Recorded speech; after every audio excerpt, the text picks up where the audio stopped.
മുത്തുംപഴത്തിലേക്ക് എല്ലാവർക്കും സുസ്വാഗതം. ഒ.എൻ.വി. സാറിൻ്റെ വിവിധ ചലച്ചിത്ര ഗാനങ്ങളിൽ ഏറ്റവും അധികം ഉപയോഗിച്ചിട്ടുള്ളൊരു വാക്കാണ് പാടുക അല്ലെങ്കിൽ പാടി പാട്ട് എന്നുള്ളത്. ഇതിൻ്റെ റിസർച്ചിൻ്റെ ഭാഗമായിട്ടാണ് നമ്മൾ കുറേ നാളായിട്ട് യാത്ര തുടരുകയാണ്. അപ്പോൾ അദ്ദേഹത്തിൻ്റെ വിവിധ ചിത്രങ്ങളിലെ വിവിധ ഗാനങ്ങളിൽ എത്ര തവണ ഈ വാക്ക് വന്നിട്ടുണ്ട് എന്നുള്ളതാണ് അന്വേഷണം. അപ്പോൾ ഇന്ന് നമ്മൾ പറയാൻ പോകുന്ന ചിത്രം ഒരു പഴയ ചിത്രമാണ്. ദേവരാജ മാസ്റ്ററും ഒ.എൻ.വി. സാറും തമ്മിലുള്ള കോംബോയിലുണ്ടായിട്ടുള്ള ഒരു ഗാനമാണ് സർവേക്കല്ല്.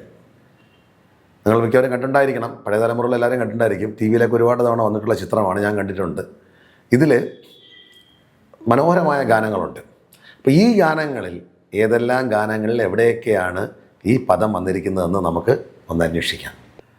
അപ്പോൾ ഈ ചിത്രത്തിൻ്റെ സംവിധായകൻ, സർവേക്കല്ല് എന്നുള്ള ചിത്രത്തിൻ്റെ സംവിധായകൻ ശ്രീമാൻ തോപ്പിൽ ഭാസിയാണ്.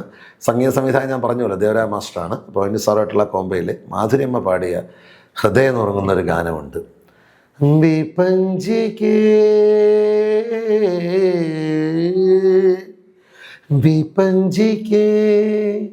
വിട പറയും മുൻപൊരു വിഷാദഗീതം കൂടി, ഈ വിഷാദ ഗീതം കൂടി. പല്ലവി അങ്ങനെ എന്താ പറയുക, അത് അത്രയും ഗംഭീരമായി ആരംഭിക്കുന്നു.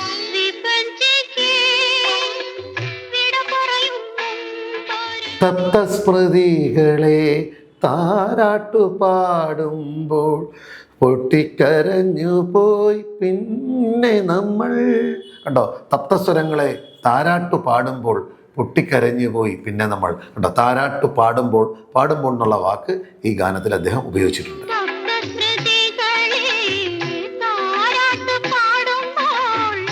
അടുത്തൊരു യുഗ്മഗാനമാണ്. യേശുദാസ് സാറും മാധുര്യമ്മയും കൂടെ ചേർന്ന് പാടിയതാണ്.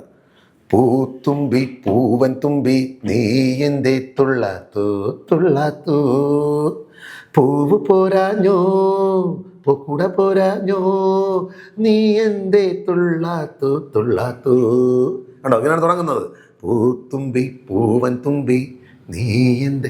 അതായത് ദേവരാജ മാഷ് കണ്ടില്ലേ, നേരത്തെ ചെയ്ത പാട്ടിൽ നിന്ന് എന്തൊരു ഡിഫറൻ്റ് ആണെന്ന് നോക്കും. വിപഞ്ചികയിൽ നിന്നും ഏത് ജോണറായാലും അദ്ദേഹം ചെയ്യുമ്പോഴുണ്ടാകുന്ന ഒരു കൈയടക്കം.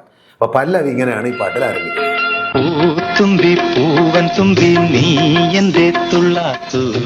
അനുപല്ലവി ആരംഭിക്കുന്നത് ഞായറുദിച്ചല്ലോ മണ്ണിലെ ഞാവൽ പഴവും തൊടുത്തല്ലോ, ഞായറുദിച്ചല്ലോ മണ്ണിലെ ഞാവൽ പഴവും തൊടുത്തല്ലോ, ആറ്റിൻകരയിലെ കാവൽ മാടത്തിൽ ആരോ ചൂളമടിച്ചല്ലോ.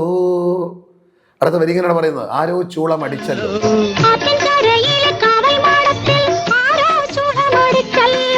പാട്ടിൻ തേൻകുടം കൊണ്ടു നടക്കും ഞാറ്റുവേല കിളിയാണല്ലോ. കണ്ടോ, പാട്ടിൻ്റെ തേൻകുടം കൊണ്ടു നടക്കുന്ന ഞാറ്റുവേല കിളിയാണ് അവിടെ ചൂളം അടിച്ചെന്നാണ് പറയുന്നത്. ചോദ്യ ഉത്തരം മറുപടി പോലെയാണ് പറഞ്ഞിരിക്കുന്നത്. യുഗ്മഗാനമാണെന്ന് പറഞ്ഞല്ലോ. അപ്പോൾ കണ്ട, അവിടെ ആ വാക്കുണ്ട്. എന്താണ് പറയുന്നത്? പാട്ടിൻ്റെ തേൻകുടം. ഈ വാക്ക് അദ്ദേഹം ഞാൻ പറഞ്ഞല്ലോ നേരത്തെ ഉപയോഗിച്ചിട്ടുണ്ട്. പാട്ടിൻ്റെ പാൽക്കുടം, തേൻകിണ്ണം, മണിവത്തൂരിലാര്, ശിവരാത്രികൾ, നേരത്തെ പറഞ്ഞിരുന്നു. പലതിലും ഈ പ്രയോഗങ്ങളുണ്ട്. ഇവിടെ വീണ്ടും ഈ പ്രയോഗം തന്നെ ആവർത്തിച്ചിരിക്കുന്നു. വാക്ക് മാത്രമല്ല, പാട്ടിൻ തേൻകുടം ആണ് കൊണ്ടു നടക്കുന്ന ഞാറ്റുവേല കിളിയാണല്ലോ എന്നാണ് ചോദ്യം. ഇതിൽ ഈ വാക്ക് വരാത്ത ഒരു ശ്രദ്ധേയമായ ഗാനം കൂടി ചിത്രത്തിലുണ്ട്. യേശുദാസ് സാറാണ് പാടിയത്. മന്ദാകിനി ഗാനമന്ദാകി നീ മഞ്ജുള മധുവാണി.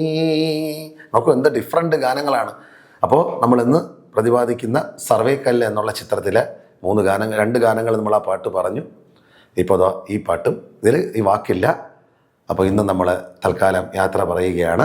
മുത്തും പവിഴത്തിൻ്റെ മറ്റൊരു അധ്യായത്തിൽ ശ്രദ്ധേയമായ ഈ വാക്ക് വരുന്ന ഗാനങ്ങളുമായി വീണ്ടും കാണാം. അതുവരെ എല്ലാവർക്കും നന്മകൾ നേരുന്നു.